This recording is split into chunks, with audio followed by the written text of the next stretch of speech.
আসসালামু আলাইকুম। 1432 শুভ নববর্ষ। সবাইকে কেমন আছেন সবাই? আমি নতুন একটা ব্লগ নিয়ে সবাইকে ওয়েলকাম জানাচ্ছি। এই তো অনেক বছর পর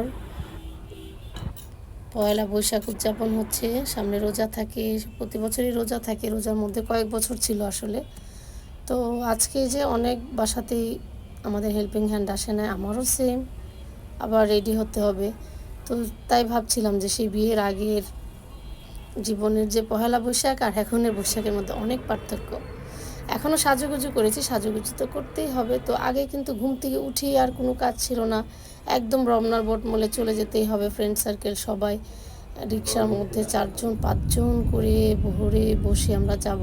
ওটা অন্যরকম মজা ছিল।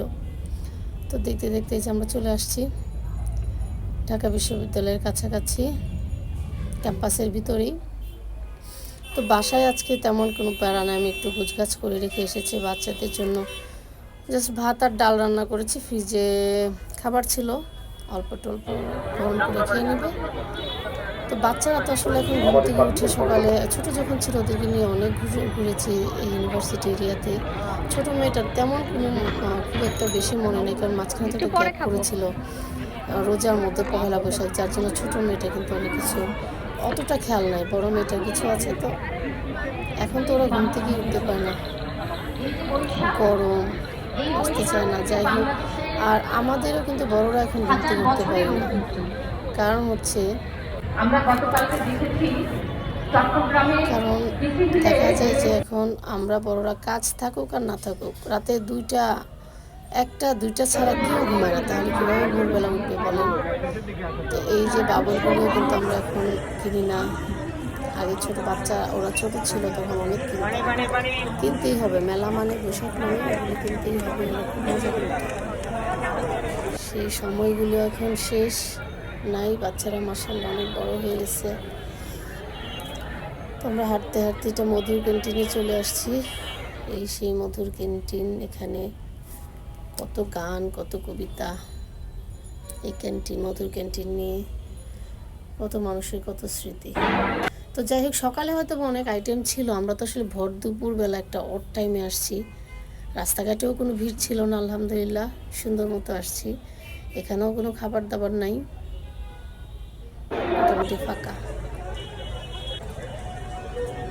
কাঁঠাল গাছগুলোতে ছোট ছোট কাঁঠাল ভরে গেছে। তো আজকে দেখলাম গরমটা বেশ গরম, আবার কেমন যেন একটা সহনীয় গরম, মানে একটু বাতাস আছে। তো রাস্তাঘাটে আর ভিতরে দেখলাম বেশ সকালের দিকে হয়তো ভিড় ছিল, এখন একটু ফাঁকা। এই আমাদের ঐতিহ্য তাল পাতার পাখাগুলিও জানি কেমন এখন, আসলে অতটা মজবুত না। আগে তো এগুলোর উপর ডিপেন্ড করতো মানুষ, পাখা ছাড়া চলতো না। এখন তো এগুলো আসলে জাস্ট মনে করিয়ে দেওয়া, আর তো কিছু না। ইলেকট্রিসিটি আছে আমাদের। এই যে বেলপুরি, আমার অনেক পছন্দের বেলপুরি। আরও অনেক কিছু কিন্তু খেয়েছি। ব্লগ কিন্তু আরও আসবে, অনেক বড় হয়ে যাবে ব্লগটা। সেজন্য সারা দিন ঘুরেছি এই পহেলা বৈশাখে, অনেক বছর পর। একদম আলহামদুলিল্লাহ অনেক ভালো লেগেছে। তো এখান থেকে কী কী কিনলাম মেলা থেকে সব আরেকটা ব্লগে আসবে। তারপরে খাওয়া দাওয়া, তারপর বিকেলে কোথায় গেলাম, তারপর রাতে কোথায় গেলাম, একদম রাত 2টা পর্যন্ত ছিলাম বাইরে।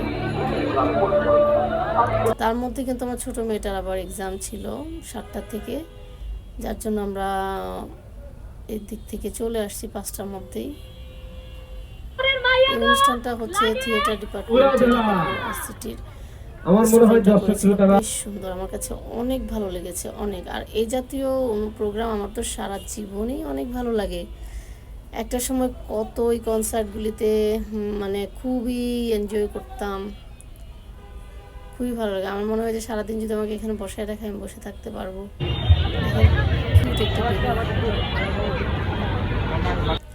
বাচ্চাটা শাড়ি পরে নাচছিল, রেশমি চুড়ি ছাড়া তো আসলে পহেলা বৈশাখ হবেই না। তো আমরা হাঁটতে হাঁটতে কিন্তু চারুকলার দিকে যাচ্ছি। এটা চারুকলার সামনে। এই যে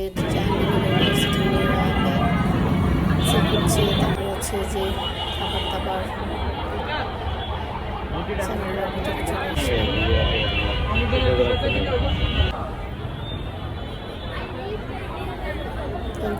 বৈশাখে চারুকলা আসবো না, এটা তো হয় না।